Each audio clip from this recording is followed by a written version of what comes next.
Today on the Quarter Hour, a very clever radio promotion that involved not one but two Adelaide breakfast shows, a day off work, a very cunning plan, and a fun radio rivalry. Or friendship. Let's find out more.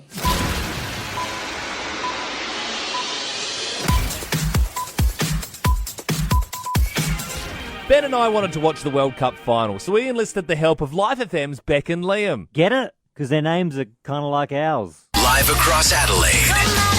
It's Beck, Liam in the morning. Kiss 102.3. That's right, it is Beck and Liam. Hey, good morning. Hello, Beck. Hello, Liam. Where are we? Ben and Liam are actually, I think they're at Liam's house watching the World Cup. Yeah, I'm absolutely filthy. I knew I you would come be. back from holiday. Not only do I not get to watch the World Cup, I'm in a totally different place here on Kiss 102.3. Spain made first contact. So good on Beck and Liam from Life FM for filling in for us this morning. Hi and welcome to the Quarter Hour Podcast. I'm your host Liam Renton, and today we're highlighting a great radio promotion done by the Kiss Breakfast Show in Adelaide, Ben and Liam. We just love these guys. They are high octane, high energy and high fun, and they wanted a day off to watch the World Cup final, but they couldn't just take the day off without having a team to replace them.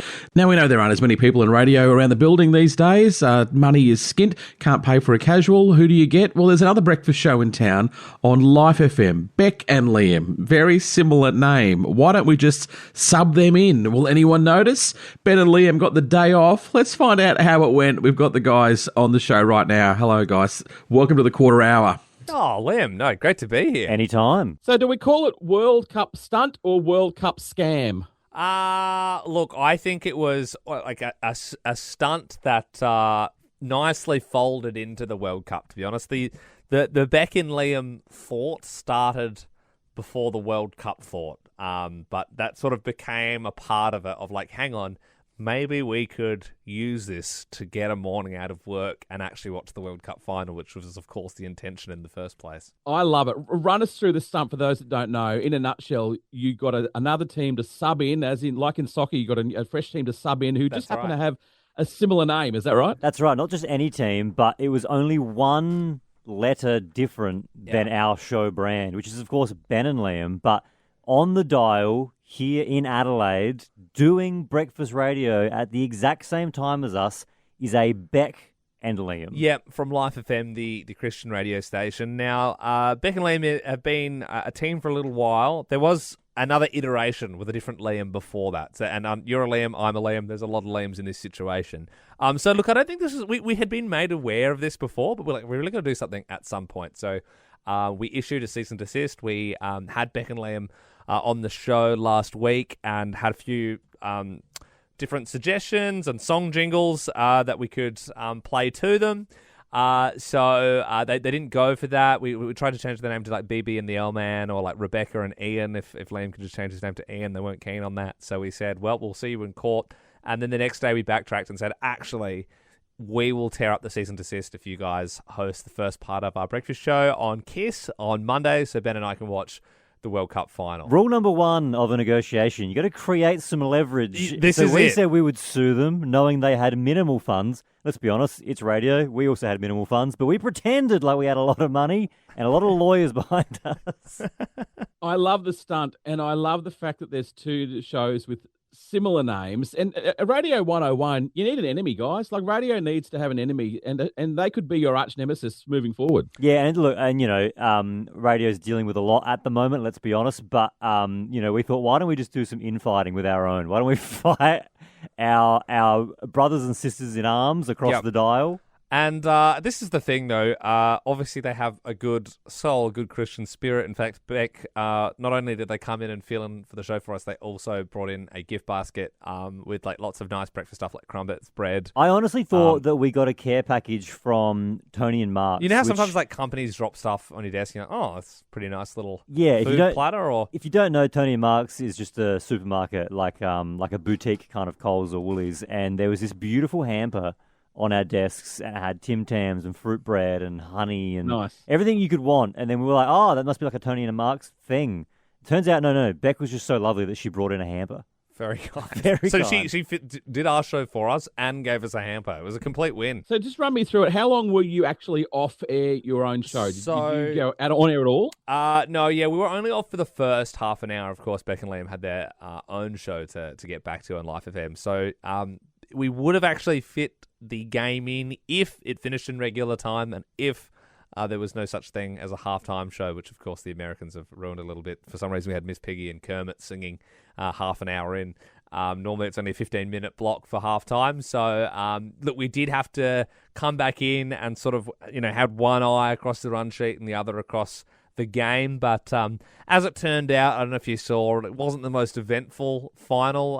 Ben and I have been on air from the 2014 World Cup right through to the 2026 World Cup now. So every 4 years or so, I'll not concentrate for a bunch of breakfast shows. I reckon we were doing the Melbourne Nova breakfast show living in Sydney, weirdly, the last time the World Cup was on. And that was when France and Argentina played and it was 3-3, went to penalties. It's probably one of the greatest finals of all time. So that I was like, I can't risk not being fully invested and on the couch if another game like that comes across. I love the playful side of it. It actually reminds me of a similar stunt years ago when we did International Women's Day and we said, you know what, we need a whole day of women on the air. And it wasn't until the day we thought, how did all the guys get a day off on International Women's Day? Like, it looked better on a whiteboard than it did playing out, Yeah, no, well, that's the thing. So normally what will happen on Triple J, when we worked on Triple J, International Women's Day would be all the female presenters would be on air, but it would swap, so we would sort of like produce for the day, and it's the only times I've actually produced a show, and it's a lot harder than being on air, that's for sure. Trying to like put all the calls through and like in 3 minutes trying to decipher who's worthy of going on air and who isn't. It's a tricky job. What I love at the moment is the radio community in Adelaide. It seems like a really tight bunch. You all seem to get along really well. Well, yeah, I mean, we all sort of get along well. We did one bit. We've all been on each other's stations at one point in our careers. Yeah, you got to keep in everyone's good books. But we did a thing called the Prize Mole, which was another idea we had, where this listener Anastasia from Mawson Lakes, she won so many prizes on KISS that the system actually wouldn't allow us to give her any more prizes. So we sent her out to win prizes on every other breakfast show, and that I feel like that I don't know if it annoyed presenters. There was a few that played along with it. Others didn't as much. But that was one of the fun things we did a couple of weeks ago. But Prize Mole managed to, within a week, win a prize on every other breakfast show in Adelaide. And she came back to be awarded with the mega prize. Yeah, so good. Ideas like this, I guess there's a lot of boxes to tick. So who did you have to get the approval of to say, you know what, the day off they wouldn't have cared. We're going to put a whole new show on our radio station, untested, in a market that's vying for listeners at the moment. So who had to tick it off to get that on the air? We actually do have a lot of freedom here at KISS, which is so lovely because that was kind of promised to us at the start of it. And then now that we've got to do a few bits, we've seen that we do have a lot of freedom. Because to be honest, the boss loved the idea. There was no red tape. It was just all go, go, go. It was purely like a Beck and Liam keen to do this. And hats off to them. And hats off to them. They were awesome, and they managed to work around us. So because some shows I think would be precious, and they wouldn't want to do your show, or there'd be some egos involved with it. But Beck and Liam, honestly, they at the drop of a hat, they were so keen to get involved with it. Yeah, they did an awesome job as well. That's cool. How does that first phone call go? Who did you talk to first? Did you talk to Beck? Did you pitch it? What was their initial reaction like? So Belle got on to Beck. Producer Belle, who does our show, if you didn't know. Yes, and Liam was actually away in Brisbane last week, so we're only having Beck on the show throughout, and then he sort of came back off of his holiday. But yeah, I think when we were on holiday, I think we were just overseas just recently. I was in Mexico, and Ben posted about this, saying we should call Beck and Liam and do something with them. And I was like, oh, that's funny. And then someone sent it to us. Someone was like, one of our listeners was like, hey, have you seen this? And like sent their like show image. And we're like, oh yeah, that's right. And like we have to do something. And then so they were coming on, and then I think we'd basically already reached out to say, hey, we want to do this thing with you, we'll give you a cease and desist. And I sort of said, hey, why don't we get them to host the show so we can watch the World Cup? And in the back of my mind, probably from like 2 months ago, I knew we wanted to do something on the morning of the World Cup final. I don't know what we were sort of throwing ideas around, but it was kind of like two different ideas got combined into the one. It was just like, oh, well, hang on, this would work perfectly if they were up for it, and luckily they were. How important is it to you guys to do the noise making ideas? Because I've seen you do stuff before, and you make noise. I mean, I love what you did for Gather Round. I just thought that was excellent radio. Oh, You're making noise with this. Do you purposely say we need a noisemaker, or just an idea comes? Yeah, I think we definitely do. We say, like, what can we do to stand out from the rest of the market? I think it's a fine line between being too noisy and being annoying and making the right amount of noise. But we definitely do. We just call them big ideas. We just love doing big ideas. Also, it's to be honest, it's like one of those things that I'm like, oh yeah, I think maybe I don't know. I don't know. I think it's been on radio today. I mean, you guys have been nice enough to have a chat with us. Like I would like to think that people who genuinely listen to our show might have been, oh, that's fun. I see what happened there. Like a little bit of a journey to follow over the 3 or 4 days. I don't think it's gone massive and everyone's heard about it, but it's one of those things that, for this one in particular, it's not like it doesn't come from a place like we need to really like do something to stand out. It sort of comes from like, oh, that's fun or that's funny, and you just sort of follow the fun, and then it just, you know what I mean? Like when you reach out and say, hey, we want to do something with you, and then as it sort of goes, it sort of turns into something else, which I think like you're always taught to do that sort of stuff. But I feel like we're in a good spot at the moment where more things are coming up naturally, and because we have that freedom, things just go somewhere. Like for example, like one of the things I had in my phone when I got back from holidays was just like, oh, I'm Virgin Gold status now, and I was like, well, that'd be fun to do a break, like lording that over Ben, like it's something, he's just a pathetic bronze or silver peasant, and like I'll just sort of make it sound a lot better than what it actually is, and that's sort of like our dynamic. But that was like a fun break, and then it sort of has led into this thing which we started this morning, which was like the Ben and Liam loyalty program. So we've got our own frequent listeners, and basically everyone's a bronze just for sort of half listening. There was a few people this morning that couldn't differentiate who was Ben, who was Liam. They're obviously bronze. Silver is like if you get involved. Gold tier is like, if, for example, the Prize Mole, who we're just talking about, we've like done a bit with them. They're like a regular contributor, and of course, we'll probably have Forever Gold in the Platinum tier, which we'll get to. But we literally just started that this morning. We've sent out like one of a kind digital cards for people with their name printed on it and like a number and different tier system. And now I'm already seeing like all the possibilities of like from that little like story. It's like, okay, cool. There's this other thing, and that's kind of funny to us. And then I think we can get a lot of legs out of that, I feel. And, like, who knows where that loyalty program will lead. A Platinum, I already imagine having, like, a little bit of a lounge in the studio where listeners can come in and out as they please and watch the show with free snacks. I'm telling you, just to elevate the idea, ditch the digital card. People still love the old plum. Fantastic plastic. Give a real card in their wallet and you'll have them for life. I've still got mine from about 1989. My old FM104 card. I've still got it. Producer Belle is pulling her hair out from stress because we've only got one producer. And so she has to do all the work, and so the idea of physically getting cards, I would love physical cards. I would love a physical. That's a great idea. It's a money thing, but I mean, if we could maybe get like a sponsor, like it's like Automaster sponsor we probably need to go to sponsor. It literally just started this morning. Like we've only just started. You know what? And they can take it into Red Rooster and get 15% off. It's a great idea. That. No, you've convinced me. Belle, go to Officeworks. I need 400 cards by tomorrow. 4,000 cards, Belle. 4,000 cards. 4,000. Our queue's out of control. I don't care. You got a doctor's appointment. Just go print them.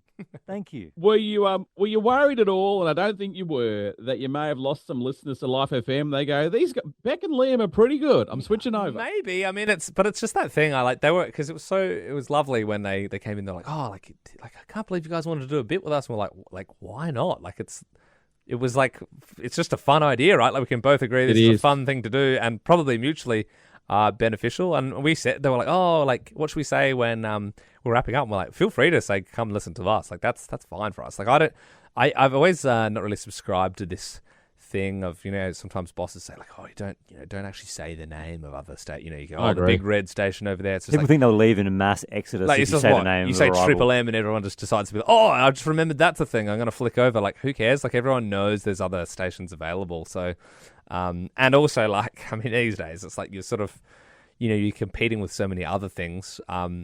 Hey, if a few listeners went over there, that's fine with us. It's good. It's a good win for radio, and who knows? Maybe we got a few back. That being said, Beck asked us if there was any aggressive calls, because I think some people, when we first said, oh, we're sending out a cease and desist, and obviously she was joking about it on air. There were some listeners that maybe didn't quite get the jokey tone we were going for and thought we were actually sending them legal documents to stop using their actual names. which of course was a joke. So I think there were some people that were a little bit frustrated as well, and she had to just calm them down and let them know that it was all a bit of a... Just think, guys, it's reciprocal. You can now drop their names when you go to church and you'll get front row. You'll get This right is down true. the front. And Like, we we know were- Beck and Liam. We were invited, like there was an open invitation to church on air. We didn't quite pick up on it on the time, but when we listened back, they definitely invited us around 9 a.m. on a Sunday morning if we wanted free coffee and to hear some music. So that was an open invite. But they were both so lovely. You guys are really cool. Like, you are a breath of fresh air to Australian radio. You're blazing a fun trail, and I always just think of fun when I think of you guys. Well done. Great stunt. We're big fans on this show, and thanks for joining us again. We'll have you on any time on the quarter hour. Thank you, guys. Thank you, Liam. Appreciate Thanks, that. Liam. Thank you so much.